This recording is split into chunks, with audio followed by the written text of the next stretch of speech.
안녕하세요. 박용덕입니다. 2024년 제35회 공인중개사 시험 대비 가짜 지문 찾기 291번입니다. 이 291번부터는 최근에 2024년 개정된 내용입니다. 자, 건축물을 중개하는 경우에 벽면, 도배뿐만 아니라 바닥면의 상태도 확인하여 설명하도록 하고, 공인중개사의 출산, 육아를 지원하기 위하여 6월 초과하여 휴업할 수 있는 사유에 임신, 출산을 추가하였습니다. 6월 초과할 수 있는 게 임신, 출산, 징집으로 인한 입영, 치약, 질병으로 인한 요양 등이 있죠. 이런 경우는 6개월 초과해서 휴업할 수 있습니다. 원칙적으로 6개월 이하만 휴업을 할 수 있죠. 자, 그 다음에 옳은 내용입니다. 다 292번 중개보수에 부과되는 부가가치세액을 중개 의뢰인이 쉽게 확인할 수 있도록 개업공개사가 게시해야 되는 사항에 사업자 등록증을 추가하였습니다. 그렇죠. 등수, 사, 보, 자 이렇게 5개 암기를 하라고 했죠. 등록증 원본, 중개보수율표, 사업자 등록증, 보정설정 증명서류, 자격증 원본을 게시해야 됩니다. 즉 손님들이 일반 과세 사업자인지 간이과세 사업자인지 알 수 있도록 일반 과세 사업자는 10% 부가가치세 받을 수 있고 간이과세 사업자는 4% 받을 수 있습니다. 자, 그 다음에 허가 기준 면적이 개정됐습니다. 암기 프린터 32번에 있죠? 주거 지역하고 미지정 지역은 60제곱미터, 상업공업은 150제곱미터, 녹지지역은 200제곱미터, 기타 250, 농지 500, 임야 1000제곱미터를 초과하는 경우 허가받도록 했습니다. 이 기준 면적 암기하셔야 되겠습니다. 자, 그래서 293번도 옳은 내용이고요. 자, 다음은 294번입니다.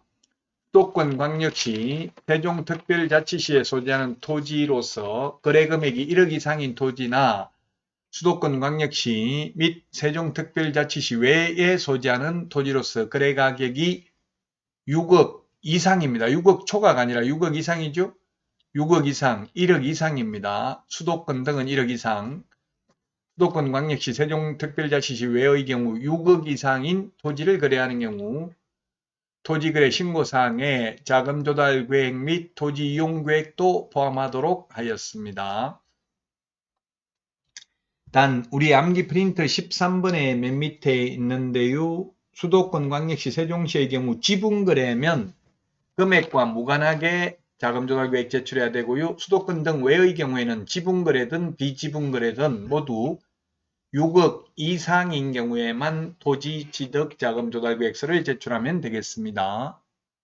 자, 다음은 295번입니다. 확인설명서 모든 서식에 재산세 6월 1일 기준 대상 물건 소유자가 납세 의무를 부담한다는 내용이 기재되어 있으나 종합부동산세는 1, 2의 서식에만 기재되어 있습니다. 종합부동산세에는 1, 2의 서식만 6월 1일 소유자가 납세 의무를 부담한다는 내용이 서식에 기재되어 있고요. 재산세는 1, 2, 3, 4 모든 서식에 6월 1일 소유자가 납세 의무를 부담한다는 내용이 기재되어 있습니다. 자, 그 다음에 246번입니다. 246번이 아니라 296번이 되겠죠. 296번. 주택의 중개 보수는 의뢰인 쌍방으로부터 각각 받되 그 일방으로부터 받을 수 있는 한도는 매매 교환의 경우 15억 이상인 경우 거래금액의 1000분의 2, 7 이내고요.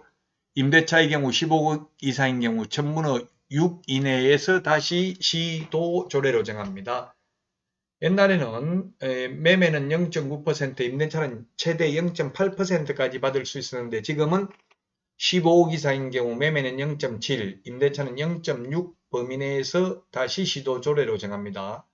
이 0.7, 0.6 요건 국토교통부령이죠. 그래서 296번도 옳은 내용이 되겠고요. 다음은 297번입니다. 상가 임차인이 3개월 이상 감염병 예방을 위한 집합 제한 또는 집합 금지 조치를 받음으로써 발생한 경제사정의 중대한 변동으로 폐업을 한 경우 사정 변경을 이유로 임대차 계약을 해지할 수 있습니다. 만약 이렇게 해서 폐업으로 인해서 해지 통고를 하면 임대인이 해지 통고를 받은 날로부터 3개월 지나면 효력이 발생한다. 주인이 돈 내줘야 된다. 코로나 때 명동 상가가 60% 가까이 비어 있었습니다. 그러나 주인들은 보증금에서 월세를 계속 공제해버리고 보증금을 안 내주죠. 계약기간이 남아있기 때문에. 근데 이제 이 개정사항으로 인하여 1급 감염병으로 인하여 3개월 이상 집합금지 또는 집합 제한 명령을 받아서 경제사정의 중대한 변동으로 즉 영업을 해도 월세 낼 돈도 못 번다면 이런 경우 해지 통고할 수 있고 주인은 3개월 지나면 보증금을 내줘야 된다는 이야기입니다. 다음은 299번입니다. 폐업으로 인한 임차인의 해지권은 이 법 시행 당시 존속 중인 임대차에 대해서도 적용하며 환산보증금이 서울에서 9억, 과밀억제권역에서 6억 9천, 광역시 5억 4천, 기타 지역에 3억 7천을 초과하는 상가 임대차에 대해서도 이게 적용됩니다.